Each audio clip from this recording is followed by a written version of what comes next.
భక్తులకు శంకరుడు ఏవివ్వగలడు అంటే తనకన్నా పై స్థానం ఇవ్వగలడు. తనకన్నా పై స్థానం ఏముంది కనుక అంటే ఆయనకి కోరిక తీరక కాళహస్తిలో తాను కిందుండి కొండ మీద తీసుకెళ్లి తిన్నడిని కూర్చోబెట్టాడు. అందుకే కొండ మీద తిన్నడు ఉంటాడు, కొండ కింద శివుడు ఉంటాడు.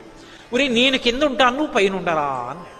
భక్తులంటే ఆయనకి అంత ప్రీతి, అంత ప్రీతితో వ్యవహరించి భక్తులకు అన్నీ ఇవ్వగలడు. ఇచ్చి తాను భిక్షాటనమూర్తి కాగలడు. భిక్షాటనమూర్తి భిక్షేశ్వరుడు అంటే అర్థం భిక్ష కోసం వస్తాడు అని. భిక్ష కోసం వచ్చాడు అంటే తనకేమీ లేనివాడు అని. తనకేమీ లేనివాడా?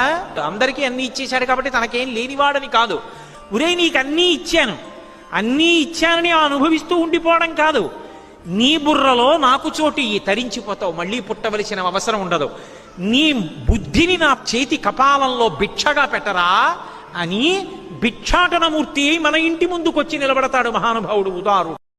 కాశీ వెళ్ళలేకపోతే ఏ కారణం చేతనైనా కాశీ వెళ్ళలేకపోతానన్న వాడి కోరిక తీరడానికి ఏదైనా మార్గం ఉందా అని అడిగితే కాశీ తప్పకుండా దర్శనం చేసి తీరవలసిన క్షేత్రం. మనుష్య జన్మనెత్తినవాడు కాశీ వెళ్ళవలసిందే.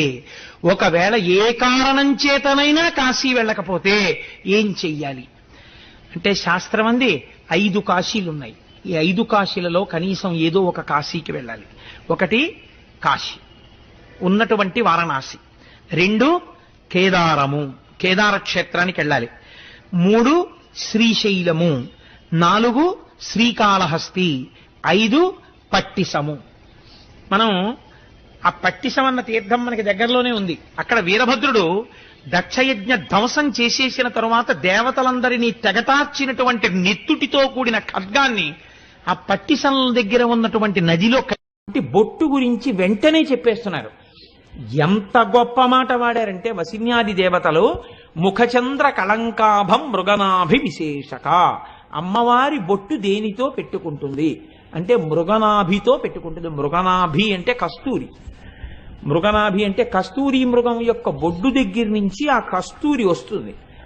ఆ కస్తూరి మృగం ఏం చేస్తుందంటే దాని వాసన దానికి తగులుతుంది మేత మేసేటప్పుడు. అబ్బా ఎంత సువాసన వస్తుందో!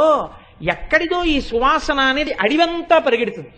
దానికి తెలియదు దాని బొడ్డు దగ్గరే కస్తూరి పైకొచ్చింది, ఆ కస్తూరిదే ఈ సువాసన అది తెలుసుకోలేదు.